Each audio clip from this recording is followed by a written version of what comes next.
are the New York Knicks. I'm back. Back in the New York groove. Well, it's the Knicks. New York. We are the New York Knicks. New York. For this new season we're about to enter, the Knicks taking no shorts just like winter. New York, New York. New York be about the Knicks, huh? But the best thing about New York City is K-N-I-C-K-S. Everybody say go New York, go New York, go! Go New York, go New York, go! Everybody, welcome to the New York Knicks podcast episode. Hey, Jay, Mark. Wait a second. Episode 547. Jay, what was that, Jay? That was What's part- going on here? That was part of the voicemail that we're going to play later. You're just gonna randomly hit it while you're doing the intro? Shut up. We're part of Dash Radio. Our website is the NewYorkKnicksPodcast.com. I just posted our... Is the voicemail the co-host in the show now? Yeah. You've been... I meant to tell you before the show that you've been replaced.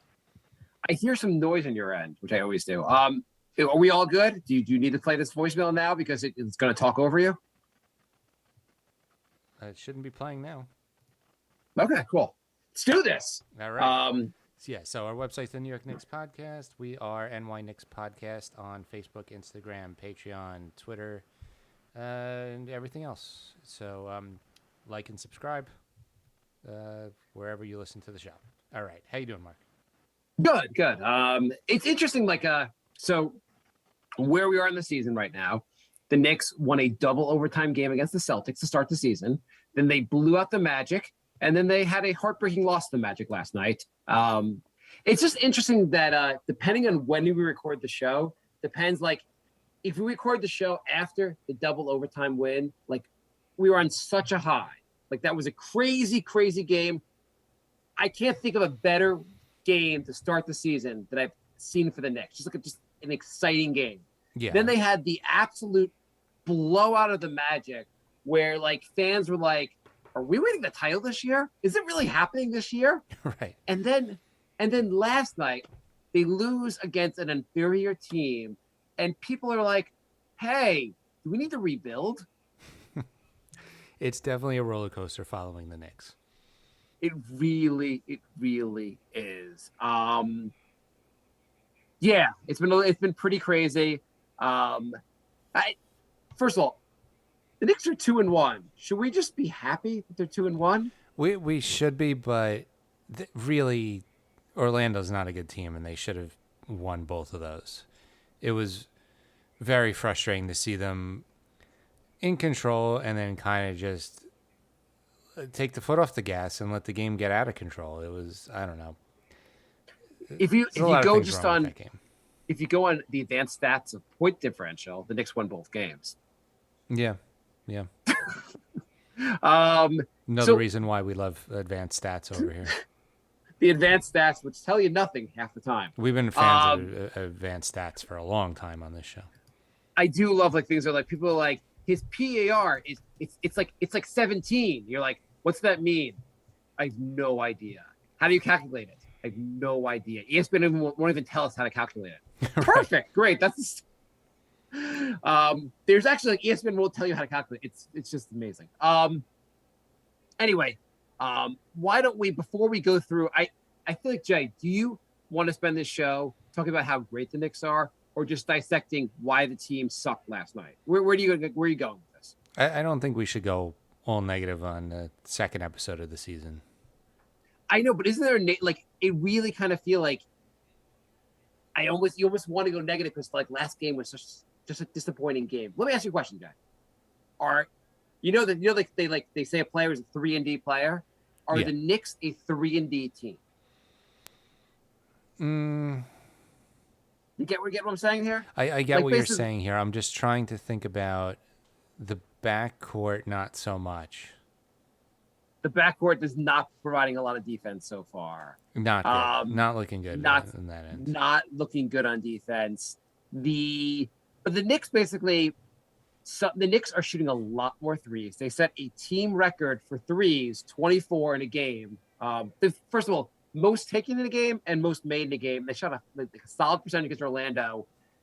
The last time the Knicks shot a crazy amount of threes was the 2012-13 season when they won 54 games. So it was a very good season, but the thing with that season was the Knicks lived and died by the three, which, I mean, Golden State won 73 games doing this, but I mean, that season, you remember like the first game of the season against Miami, people were like, well, Miami, they have LeBron, they're going to crush us. The Knicks won by 20 because they just like couldn't miss that night.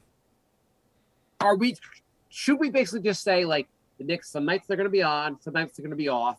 And the game against Orlando, everyone was off. This is a rare thing to happen. The team's not bad. We're a good 3-point shooting team. Sometimes you have off nights. Sometimes guys like Cole Anthony are just on. And it is what it is. I mean, everyone was off. I thought it was weird that Fournier sat for so long. He sat for a long time. He wasn't having a good game though either. No, I first of all, I think I guess it's kind of hard for Tibbs because there's a lot of talent on this team. A lot of guys can play and close games. And I think it's not always easy for it, like when you first start off, to figure out the perfect lineups. Yeah, I think he thought Burks was playing decent. Rose was definitely playing good. So, like, who do you sit? Anthony's concerned about RJ's jumper. He said it's not looking good other than corner threes. I mean, in fairness, RJ's 3-point shooting and overall shooting looked like an abomination for the first 5 games last season, and then he shot 40% from 3. It's really, I mean, if we recall also, there was a season where the Knicks beat LeBron James, Cleveland Cavaliers, as they went off to a 2-1 start and won 17 games that rest of that season. Like, it's just put in perspective, a lot can happen. I think the Knicks are going to be good this season, this good team, but like, let's not overblow what's like RJ's. It's so tough when you have a small sample size. I'm doing the same thing in fantasy. Like, a guy will have a bad game. I'm like, do I need to drop him? I'm like, maybe we should wait and see 2 or 3 more games before we start dropping players that I paid a lot of money for. Yeah, it's kind of like you really want to blow. I remember once arguing with someone, like when I used to do fantasy basketball, like briefly used to do it many years back, and I forget the player was. But the guy had played 1 game, was injured, but in that 1 game got 10 rebounds. And we like argued over trading for the player. I was like, I don't know. Maybe he'll be a 10 rebound guy. So the guy was a complete scrub, just had 1 game basically that we all. Anyway. I don't know how you won our fantasy league once. I know. I have more titles in the fantasy league than Jay does. No, we have this. I won like two or 3 years ago. Well, it's good. I haven't done the league in years, and I still have the same number as you. Congrats, Jay. I got robbed. I guess last year. So I guess so briefly the Celtics game. Let's talk briefly about the Celtics game. The Celtics game was awesome, right? I mean, the Knicks should never have gone to overtime, but it was kind of an awesome game. Yeah, it was great. It was absolutely great.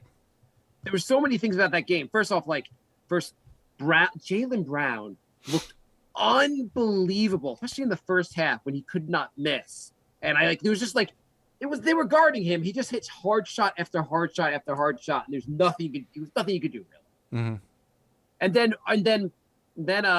Randall was like, "Oh yeah, I'm gonna start in the second quarter." He just started lighting things up, and it was just like. And then you had the emergence of Obi. I thought this was gonna be an By the way, did you think this was gonna be an Obi apology episode? Because I thought we were heading towards one. No, I knew you were gonna push for one, but. I think Obi might have hit pause in that apology episode last night. Again, small sample sizes. I hope he's really good this season, but I'm not about to do it 3 games into the season. Okay, so let's talk about. Yeah, may I remind you, we came very close to having a Lance. What is his name?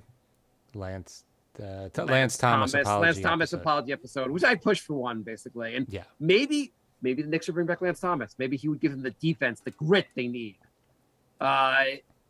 Anyway, the Celtics game was like an exciting game, but it was like the way the Celtics tied it up with that last second play where basically Kemba just didn't guard the guy shooting the 3. Yep. And then the overtimes where no one could miss the first 2 minutes of overtime, no one could miss a 3, then no one could hit a shot thereafter. Either way, it was like I remember watching the game and being like, I can't believe this is going to overtime. I can't believe this is going to a second overtime. And I'm like, please let this game end. And that was like such an exhilarating game. And then the Magic game, the Knicks were just unbelievable. They were hitting everything all game. Everything. So I guess the first question to you, Jay, is Kemba Walker actually an upgrade over Elfrid Payton? Payton had a good game. Did you see? Did he really? No, I didn't look. How did he do? God damn. He had a very good game, actually. It was What did he do? Campaign was out, and Okay. and so Peyton played, and I'm gonna pull up his stat line, and let's see what you think of this bad boy. There are certain ex-Knicks I've been following, but Elfrid Payton I had no interest You have in not following. been following Elfrid Payton's career? I've been checking out what Reggie Bullock's been doing. I like Reggie Bullock, but I've been checking out what Ntilikina's been doing. I've been following what the Mavericks are doing, which is most of the ex-Knicks. Do you know the Clippers have a guy with the last name of Scrub? If I didn't know that. And he had a DNP. I mean, could that be any more perfect? Tonight we're not playing the scrubs. But if you know what, if we're up by a lot, we'll put a scrub in. So Elfrid Payton, 25 minutes, 14 points on 6 of 11 shooting, 4 rebounds, 6 assists, a steal. How many did he have? Did he shoot from 3? He was 0 for 1. Okay. How crazy would it be, or just like how almost like how much would the basketball gods hate us if the minute Peyton leaves, he develops a 3-point shot? I know that would be fitting. You know what? What is the one thing Elfrid Payton does positively on offense?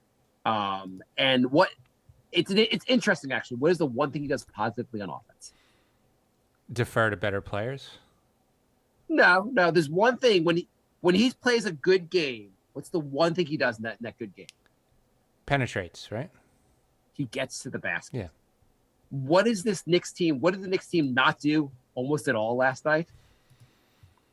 Yeah, it was. The thing that's why I mentioned the 3-and-D thing. The Knicks, the big issue I see here is they really aren't getting to the basket. There are times when they're getting to the basket and but generally speaking, they don't have an inside game.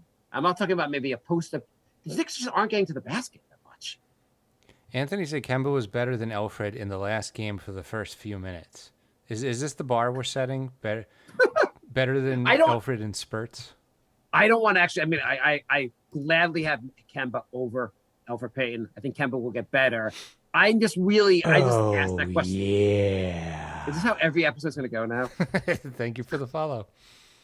I just had to bring that up.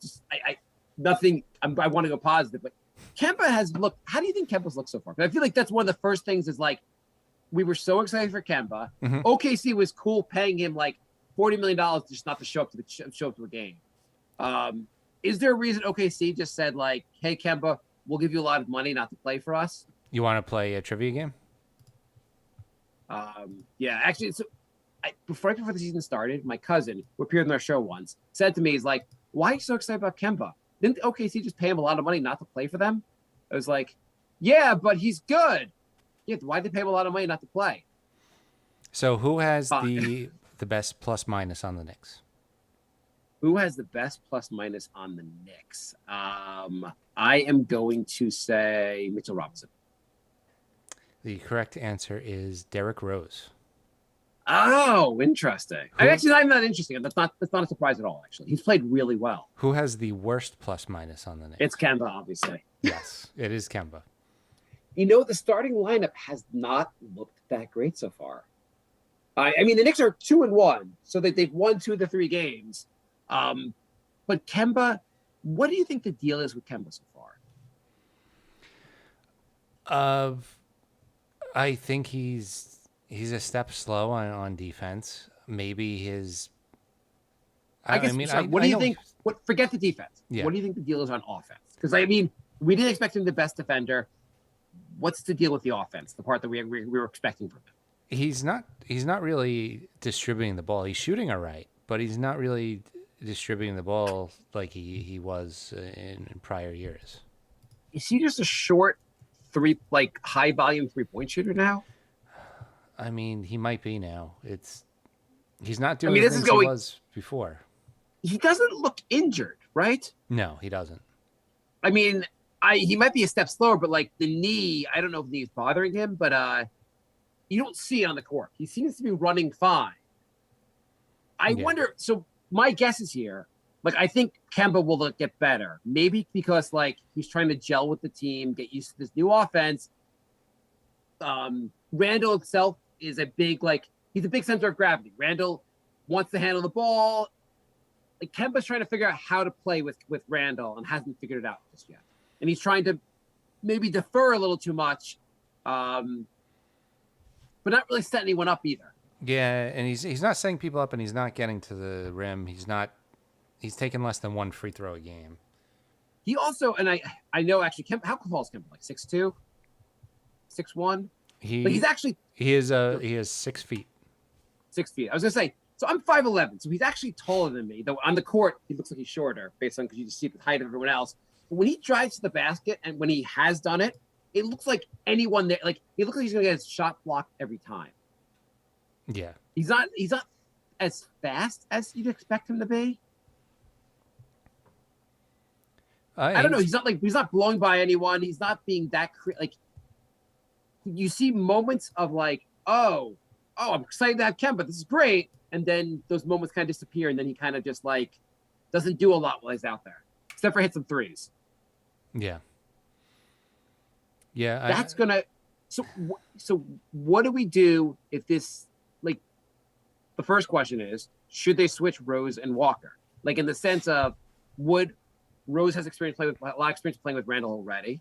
Rose is obviously playing better anyway. Maybe Walker would serve him well to play more with second units to get himself going. Is that a crazy change to make? Maybe when Noel comes back, because you need another elite rim protector when he's out there. Right. Oh, so you're saying basically because he's going to get putting him in the second unit will just kill the second unit for defense. Exactly. I don't want to see teams start. Last year the Knicks kept or extended leads when the bench was in, and I don't think that's set up right now. If you have Taj coming in with Kemba would work very well. Maybe when Noel's back, that would work though. Yeah, I mean that's a fair. And also, I guess it's kind of overreacting to once you've made the starting lineup and the bench guy immediately, who's a veteran, yeah, probably not a great look. He would have especially to play. Rose was. He would have to play really bad to lose his starting spot, I would think. Right. If anything, he's also not played crazy minutes. I mean, Rose is still playing at least half the minutes, so it's not that big of a deal. Yeah. So I guess, do you think the Knicks are going to be a team that if the 3-point shot is on, they win the game or have a very good chance to win the game, and the shot's off, it just happens some nights? Is that what we're going to have to expect from this team? I don't know, because a lot of times it's a couple people involved when it's like that. I mean, I think it's very rare to see a game like Orlando where you have 6 or 7 guys all shooting bad on the same night. So if I was going to give it a defense of the game last night, I would say the Knicks came out a blowout victory, got a little overconfident. Orlando, it lit a fire under them. They got embarrassed, and you get embarrassed. It's very hard to beat a team 2 games in a row. Orlando was embarrassed. They came back. Orlando does have a lot of talent. Cole Anthony had the best game of his career. And then Terrence Ross became unstoppable basically in the fourth quarter. And the Knicks just were off on 3 all around because they kind of were a little too confident. Maybe they partied a little bit too much before the game that night before. Could be something to keep an eye on. By the way, is Cole Anthony 7 foot tall? Yeah, he got 16 rebounds. 16. How the hell did that happen? I mean, that's just not boxing him out. He's 6 foot tall. Yeah. How do you? I mean, clearly our guards weren't. But how does he get 16 rebounds? I'm Russell skeptical he's even 6 feet tall. That might be 6 feet tall in sneakers. I mean, it is unbelievable. He got more rebounds than Mo Bamba on the same team did. Yeah. It is unbelievable how many. Yeah. But I mean, you had Randall, Fournier, Barrett, Toppin, and Burks all shoot bad from 3 and quickly. All shot bad from 3. That's a lot of people that have a bad shooting night on the same night. I don't see it happening very often.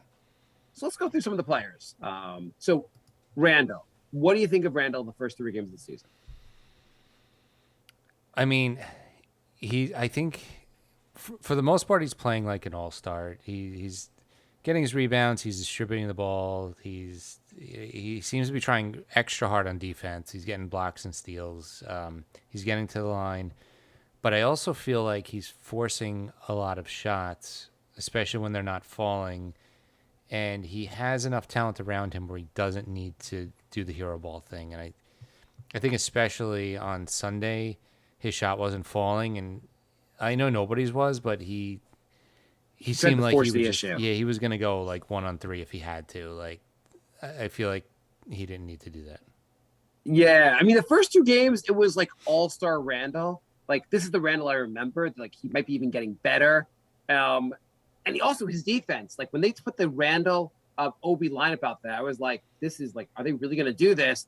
And Randall was really stepping up on defense in that lineup. But then like last night was the, this is the Randall I remember from the Atlanta Hawks series. Yeah. Which Randall last year would just be on and off. He got to, on a positive note, he got to the free throw line a lot. But that was the extent of the positive note. And he ended up getting a bunch of points, but he overall did not have a good game. I mean, I got to say, actually, in fairness to Randall, he was 8 for 24, and 2 for 10 from 3. So just a bad game. He still got 16 rebounds and 30 points and 4 blocks. Well, and so 12 of 14 from the line. Yeah. So he still manages to do a lot. Like, it's not like he still fills the stat sheet on the, like, overall, I'm still very happy with Randall. And Randall could shoot that bad if everyone else on the team doesn't also suck that night. Yeah. That was like, like when Carmelo had those games, you wouldn't get the blocks and rebounds and all that stuff. So, like, he's still doing other stuff. Not. Okay, so Fournier. How do you feel about Fournier so far? Pretty good so far. I mean, yeah. I think most of the roster, you could say 2 out of 3 of the games were good. I mean, yeah, absolutely. Not even like just because they're wins. 2 of the games, most people played really well. Yeah. Fournier, when you watch him you watch him and you're like, this guy's going to make Randall's life easier. This is the scorer. This is the guy that we really brought in offense here. This guy, Bullock, as much as you like Bullock, and Bullock gives him effort in defense and could shoot the 3, Fournier is so much more of a complete player. He can handle the ball. He can do everything on offense. I was like, Fournier is not like an all-star, but he's a notch below, and you can really see that he's like a very, very good player. Yeah, he's definitely an above average player. He's very good.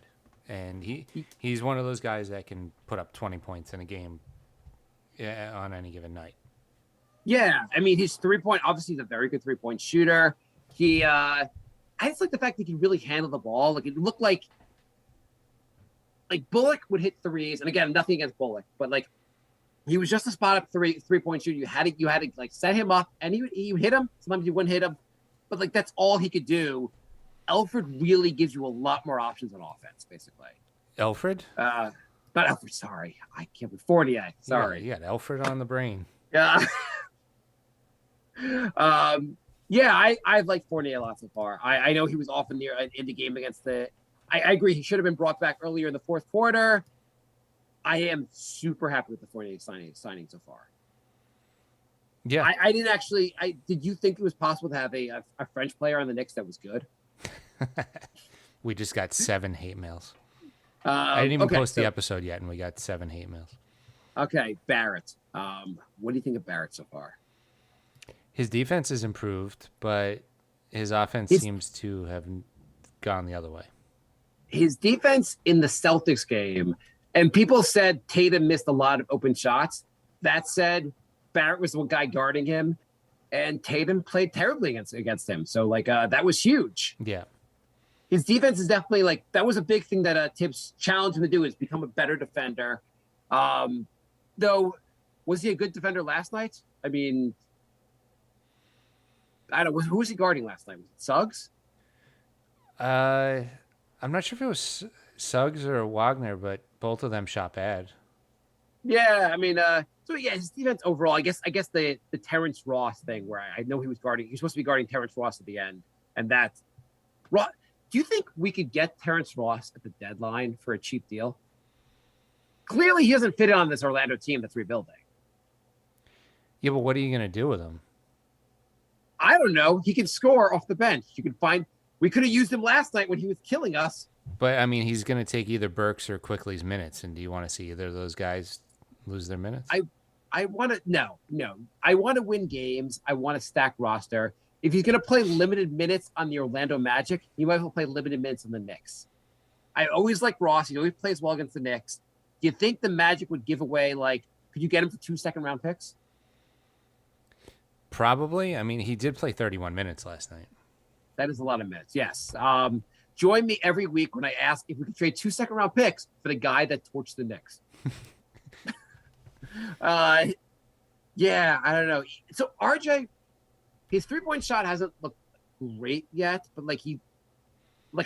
his inside game is bothering me more than anything. Like, shouldn't he be better at getting to the basket? Or finishing, yeah. Finishing, that's what I mean. He can get to the basket. Shouldn't he be better at finishing by now? Yes. Yes, he should. Yeah. Let's just hope this is one of those small sample size things. And by next week, we're like, oh, yeah, we shouldn't have overreacted. By the way, I know I've said it before on the podcast that you have to redraft. RJ goes first. And I said because Zion is just going to be injured all the time. And Zion hasn't played yet this season. But then I said Ja, and I said RJ's better than Ja.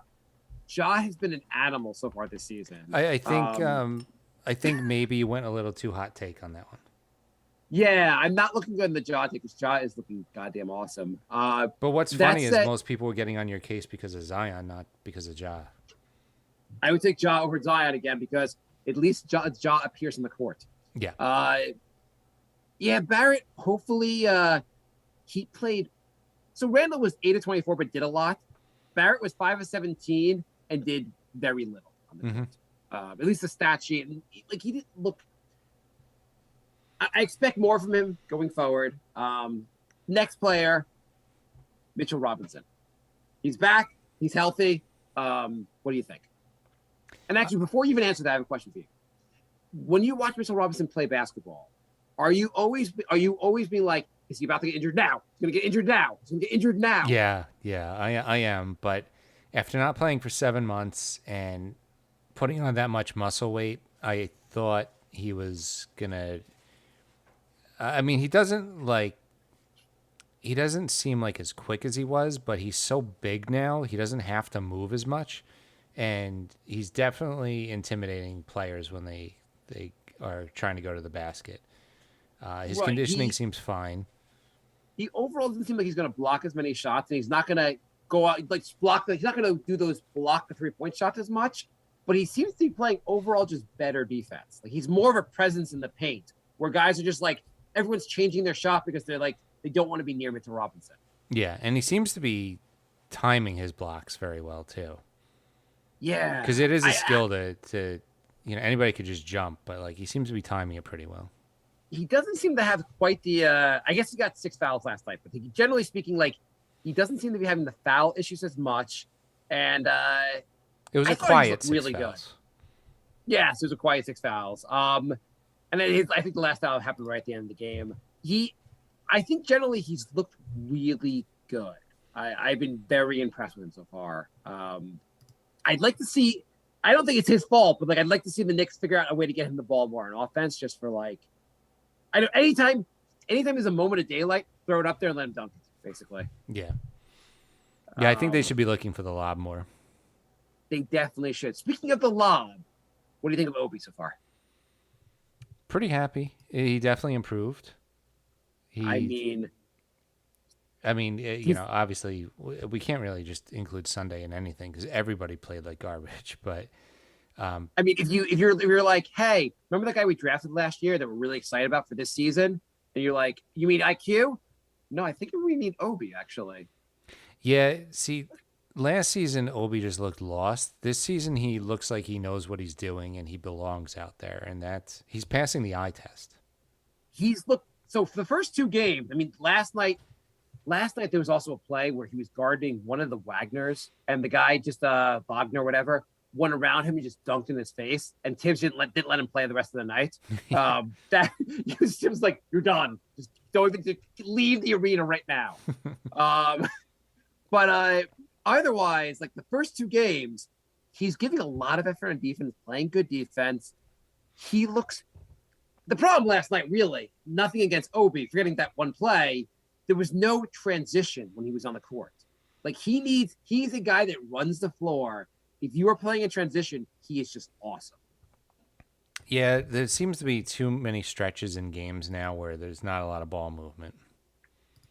That's really it. The game, like the Knicks, in the first two games, the Knicks got a bunch of assists. There was a lot of ball movement. Last night, there really just wasn't a lot of ball movement at all. Yeah, it was a lot of one-on-one ISO heavy plays.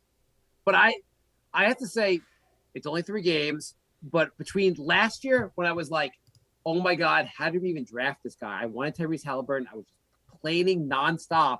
This season, I think so far I'm like, I'm glad we have Obi. This guy has a lot of potential. yeah.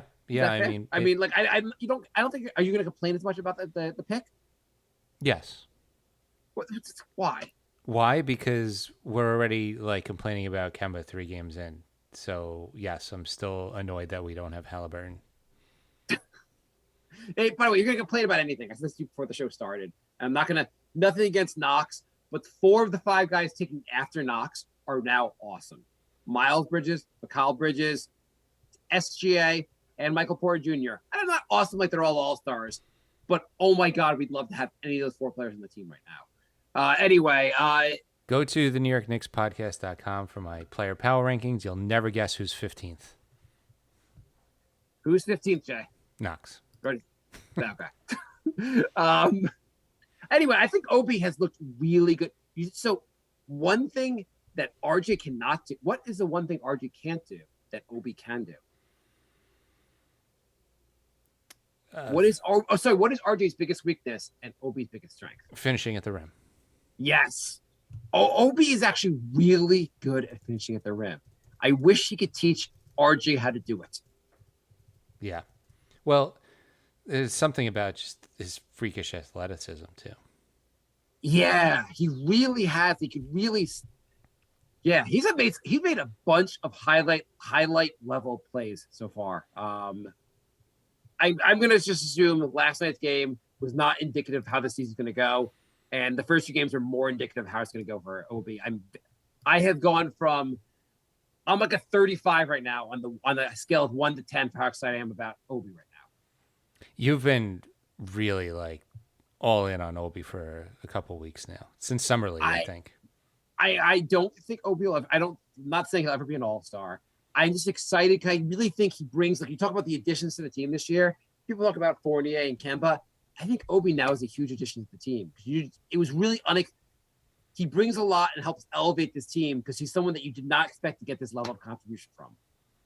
And he really is a game changer. He's a bit of a game changer. You put him in there. Like I want to see, Jay, do you want to see more of the Obi Randall lineups? Depending on the matchup. Yes, obviously. I don't. The Knicks are playing Embiid tomorrow night in Philly. Don't bother. Oh yeah, I would like to not see that tomorrow. If you're seeing that, it means Mitchell's like Embiid's just like everyone's fouling against him. But I feel like that lineup. I want to see more of it. I think it's a really interesting lineup. And my only concern with getting Noel back is like how you're going to find time for that lineup. That said, I want Noel back, obviously. I mean, he's just going to get Taj and Sims minutes. Yeah, I just like the idea. I just like the idea of seeing Obi out there without the center because he almost becomes a more dynamic center on offense. Yeah.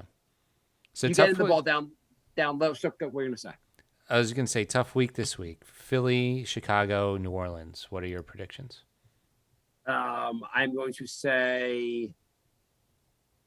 I'd like to say 3-0. I'm going to say 2-1. I'm going to say Philly is going to be a loss, and Orlando, they should be. Sorry, Chicago, they should be able to beat. And then you said the last game's at New Orleans. New Orleans doesn't have Zion yet, right? And they're a complete mess, aren't they? Yeah, they're always a mess. No, they're a complete mess right now. The Knicks should beat New Orleans. That's the one game they should not lose. Mm-hmm. And I really think they should beat the Bulls. The Bulls don't play a lot of defense. I know they've had a good start to the season. Philly's by far the toughest game here. Philly will be an interesting game to watch. If the Knicks get flattened tomorrow night against Philly, I'll be in a really bad place. I think they go 2-1. I think they beat Philly and lose against Chicago. Oh, interesting. And of course, New Orleans. Okay, Rose. What do you think of Rose so far? I mean, He's looked great. I guess we've already talked about it. Yeah, he's looked really good. It's been his best year in like 6 years. By the way, remember last one we got when Rose came to the team? What was one of the biggest critiques of him then, besides the injury issue? Shooting. Especially 3-point shooting. They're like, the guy can't shoot. He can't play in the modern NBA. He can't shoot threes. Do you know he's like on fire from three? Yeah, it's pretty crazy. He's been ridiculous from three so far this year. IQ. What's your thought on IQ so far? Probably the most underwhelming I felt about anybody on the roster. The way Topman has been emerging, IQ looks like a second-round pick this year. He just doesn't. He looks a little bit in over his head, and I think he will find his way. But I've been very, very unimpressed with Quickly so far. So is Tibbs, because Tibbs has really limited his minutes and I don't blame him. Yeah. Burks, not been all that great so far either. Yeah, a little underwhelming. It's been if we recorded on Saturday night, we'd be through the roof. But really, that game really. I like how Yahoo just gave me an update on Rozier, and they said his status improved from out to game time decision. There's 2 minutes left in overtime. Okay, well, he could keep playing overtime. You never know. Unbelievable. You never know. So two questions on Facebook. Okay. First, Anthony writes, my feelings right now, which is just the Dennis Green.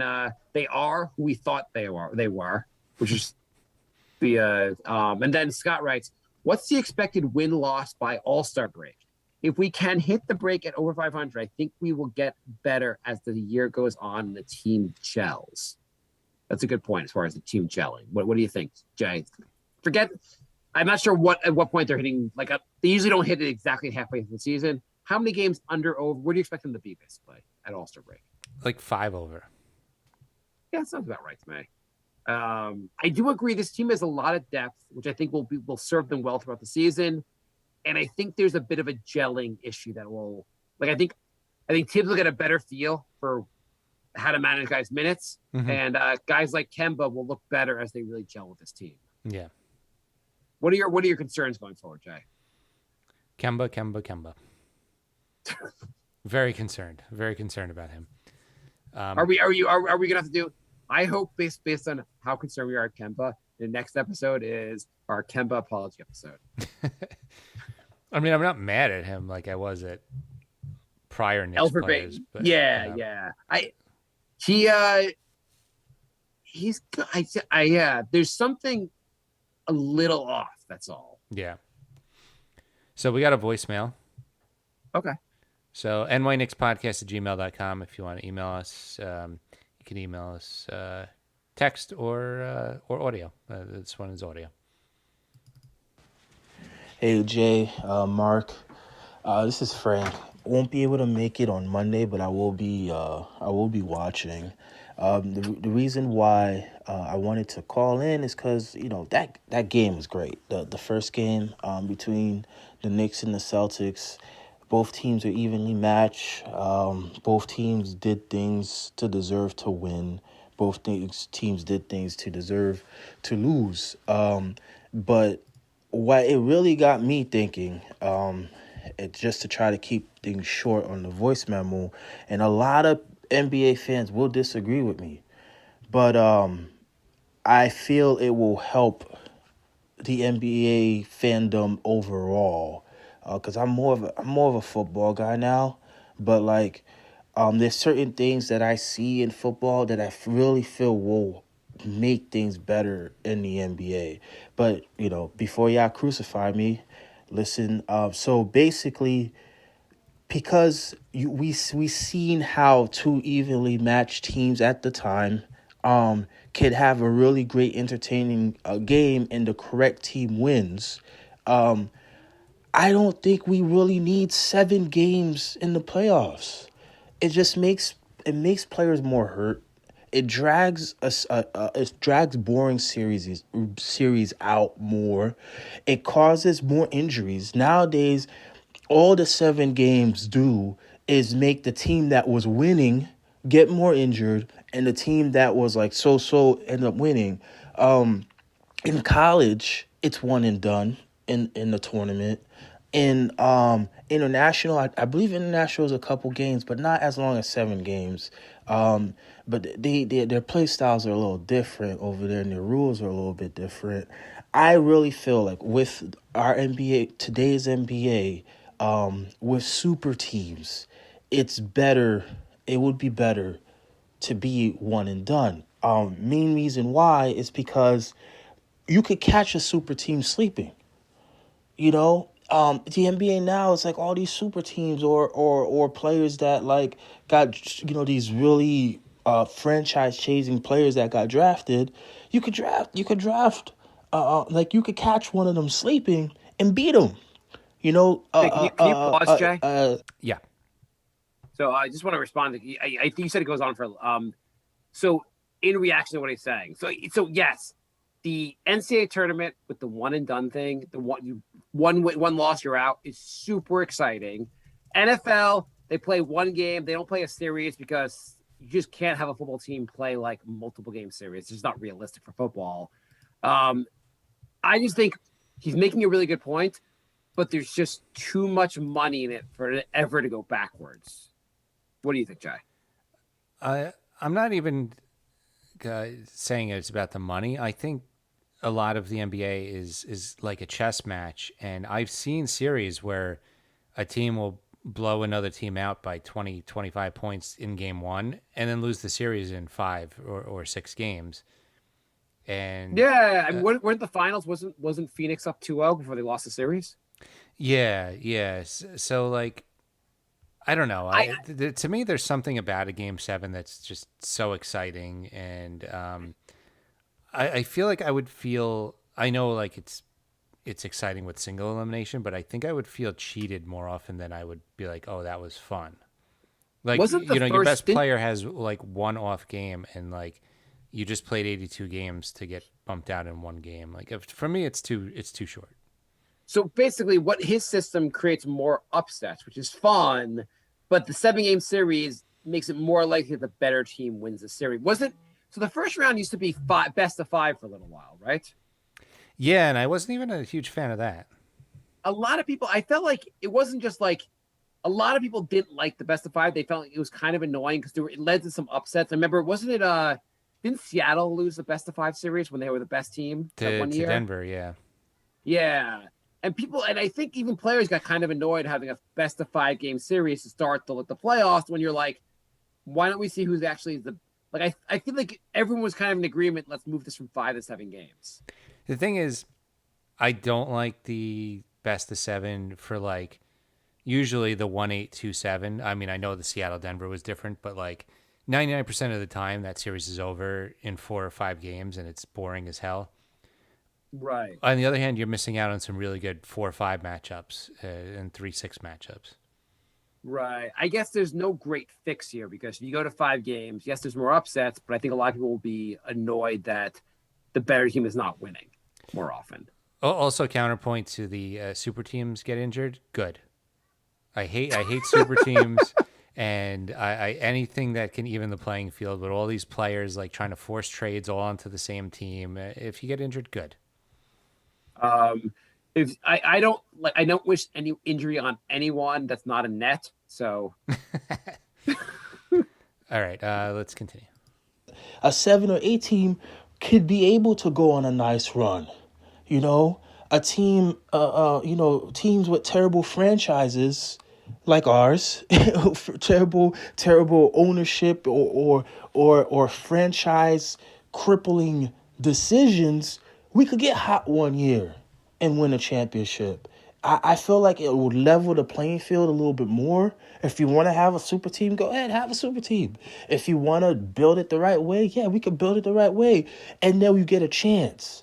Like not with a 7-game series, unless you have a super team too, or unless you built a super team naturally, or you built a super team through luck, or built a super team through getting crappy contracts, or built a super team through signing really, really great free agents and have the chemistry work. It's hard, man. It's hard winning these 7-game series. But I know the Knicks are we just want to be in the playoffs again, and we just want to be in another round, in the third round, and whatever. I'm looking ahead because I know this team is what they are. Like this team's great, dude. Like I said last year, they just need to remember who they are. I, for instance, do not care about what they do on offense. In my opinion, it's the same. The way Tom Thibodeau was in Boston is the way I'm approaching it. I mean, not Boston. I apologize. The way Tom Thibodeau was in the Bulls.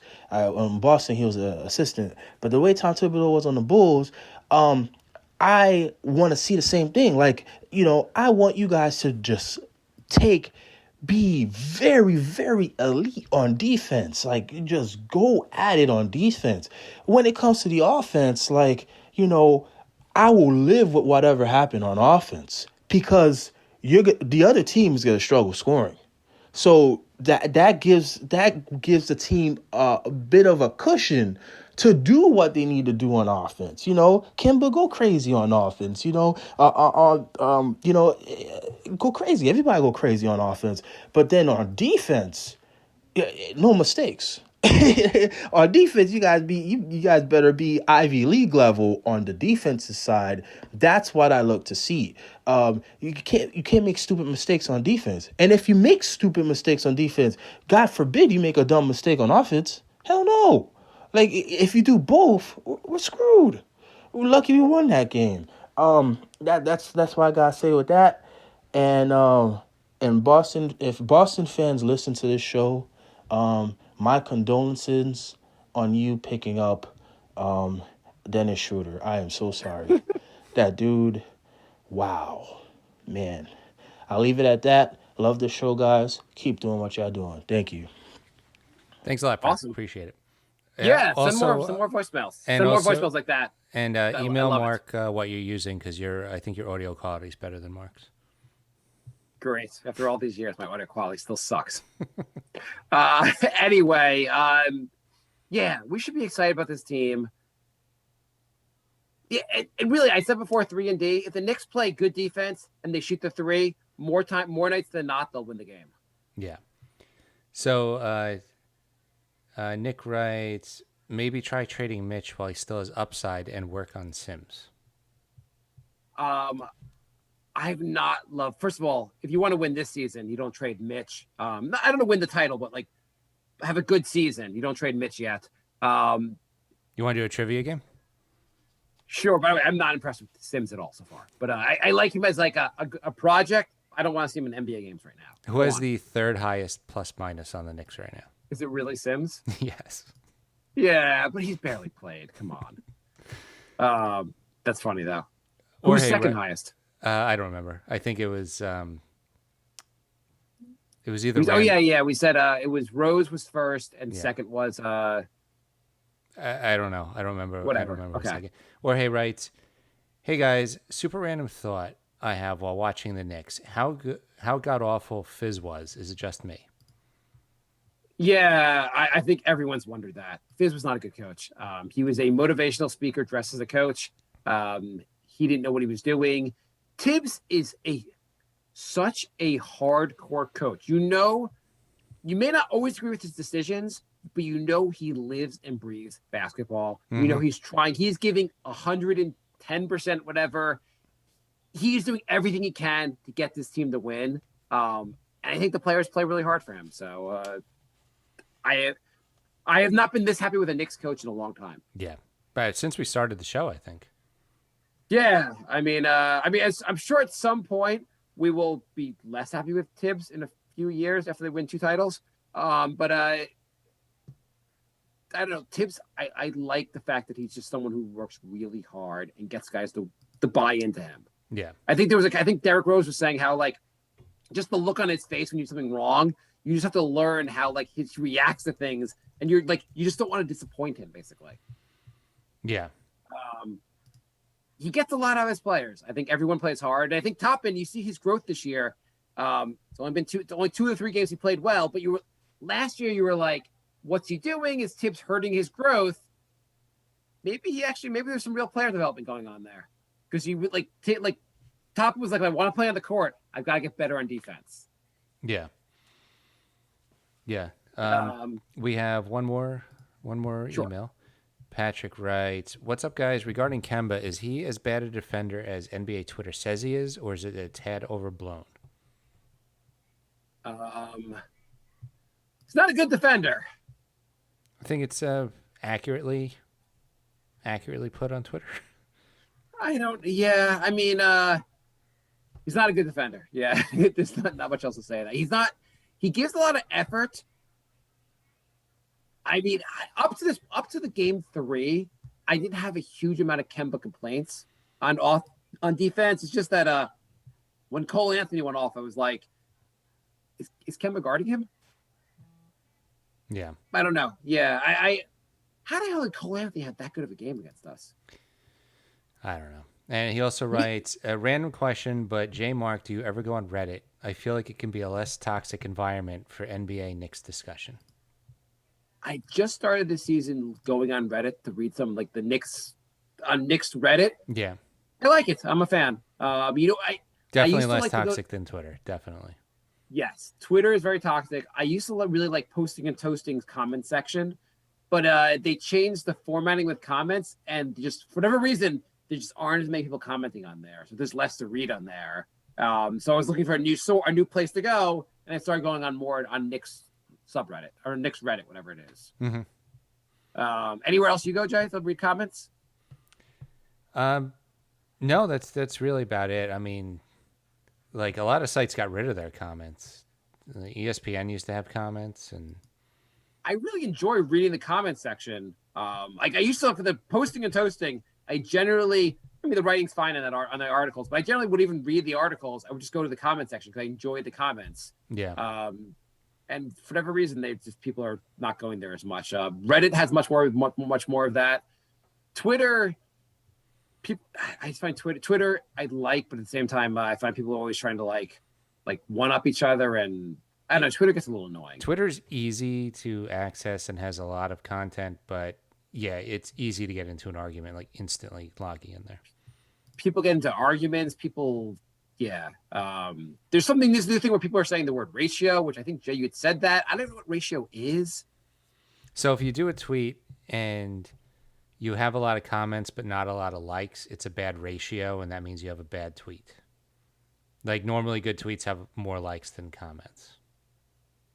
I mean, whatever. So like somebody will post something and somebody will write ratio and not like it. So like their ratio's all messed up and they got you. Yeah, that's why it's really annoying. Just the whole idea of someone commenting and people like trashing the person to comment. Like, at least when I'm looking at Reddit has had a history of toxicness also, but like generally on Reddit, like people are just commenting and stuff and no one's like ripping on each other, which I prefer people just talking about their opinions of the Yeah, I mean, if it's a really shitty comment, you'll just get like a thumbs down. It's not like somebody's saying you're the worst human being in the world. Yeah, I do agree with that. So before we go, some predictions for the coming week. Besides what are we gonna see from this week? Some hot takes for this week, Jay. Hot takes for the week. We're gonna see a couple breakout games from a few players. Like I think Obi's gonna go off. And, okay. And I'm hoping by the end of the week we see Noel. Yeah, that'd be good. So I'm going to say Kemba's going to score 20 points in one of these games, if not more in one of these games. One of these games will get 20 points from Kemba. Mm-hmm. RJ will get 30 one of these games. Okay. And one more prediction. I will say we're going to have one of these games. Alex Burks is going to go off. Sounds about right. Yeah. All right. Thanks for joining, everybody. We're going to be doing our comedy show, The Brink of Sanity, on Wednesday. So stay tuned for that. And, yeah, we'll be back soon. Let's go, Knicks. By the way, last comment, Jay. The Knicks drafted two guys that people are excited about, McBride and Grimes. They have not really played yet so far. Do you remember the last time two guys that people were excited about didn't play and no one made a big deal about it? Right. No one's ever, they barely played and everyone's like, that's fine. We have a good team. It's totally fine. It's so nice not having a guy at the end of the bench where everyone's like, I can't believe he didn't play. If only they put in so-and-so, the team would have won the title last night. Okay, let's close it out. All right. Bye, everybody. Goodbye,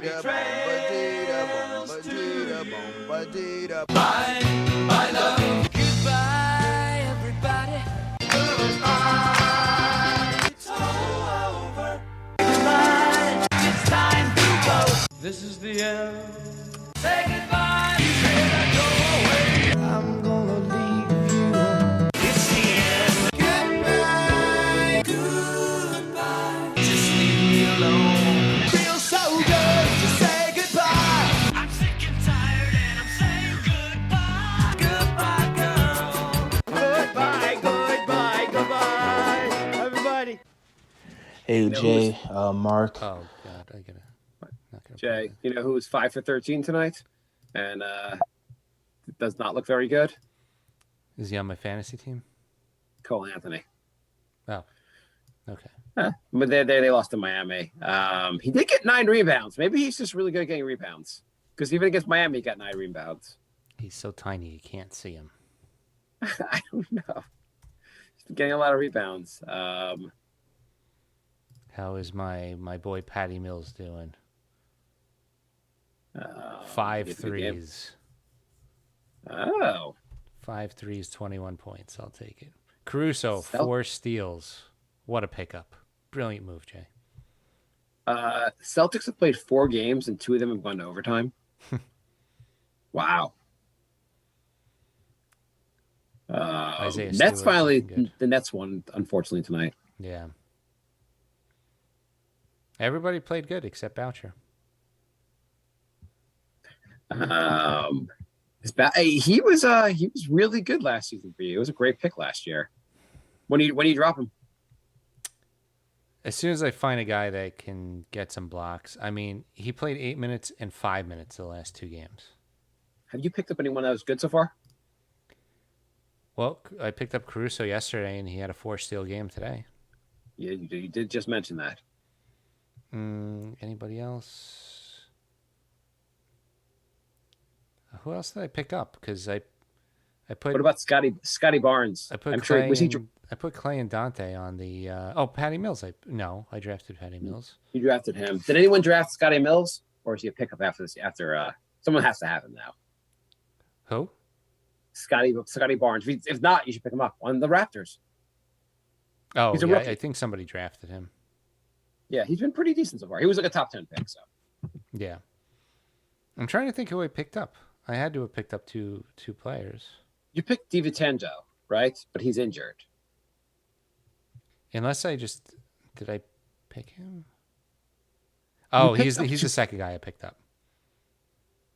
So after the draft, I moved Clay to the injured reserve, and I picked up Dante, and then I moved Dante to injured reserve, and then I picked up what's his name? Bielica, and then he sucks, so I dropped him for Caruso. Oh, okay. Yeah. And now I'm gonna have to drop Boucher. Great. Oh, we have to drink. Well, maybe you should overreact. Maybe he'll still be good. Though his coach doesn't like him, so it's not a really good sign. No. When you say That's there's not no a good sign. upside and he has to get better at everything, I think it's time to drop him. That usually doesn't mean he's gonna break out the next game. Yeah. It's funny because he really was so good last year. Yeah. All All right. Are you up so far? Today's the first night, right? Because it ends on Sunday.